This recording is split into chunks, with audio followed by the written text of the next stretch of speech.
ભરૂચ જિલ્લાના જંબુસર તાલુકાના દહેગામ ગામે ભાજપના ઉમેદવાર હાર ન પચાવી શકતા ગામજનોને તલવાર કાઢી ખુલ્લી ધમકી।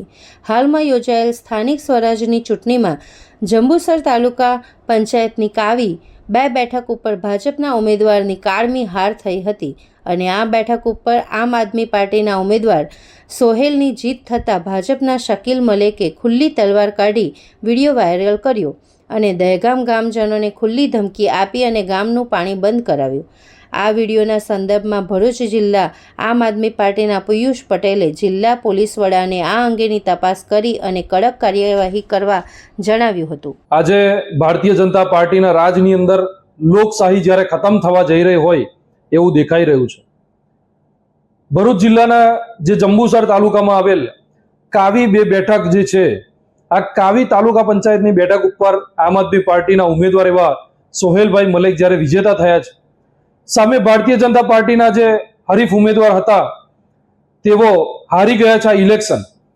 ત્યારે એમને ખુલ્લેઆમ જ્યારે તલવાર કાઢી અને તલવારો કાઢી અને એમને વિડીયો અને પોસ્ટ વાયરલ કરી ને ખુલ્લામાં ધમકી આપી, ગ્રામજનોને જનતાને ધમકી આપી કે અમે તમારા ગામનું પાણી બંધ કરી દઈશું ને આજની તારીખની અંદર એ પાણી પણ એમને બંધ કરી દીધું છે। ત્યારે ભારતીય જનતા પાર્ટીના રાજની અંદર આવી જે ગુંડાગર્દી છે એ જનતા ક્યાં સુધી સહન કરશે?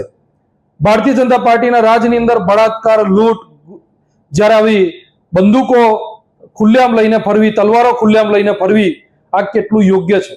આ ગુજરાતના આવનારા ભવિષ્ય માટે ખૂબ શરમજનક વાત છે કે આવી રીતે જ્યારે કોઈ પણ પક્ષનો ઉમેદવાર જ્યારે જીતે છે, આમ આદમી પાર્ટીનો આટલો દર સાનો આમ આદમી પાર્ટીનો ઉમેદવાર જ્યારે જીત્યા છે ત્યારે એમના ઉમેદવારને કંઈક હેમખેમ પ્રમાણે એમને દબાવવાનો પ્રયત્ન થઈ રહ્યો હોય એવી પ્રકારની આ તાનાશાહી અત્યારે ચાલી રહી છે।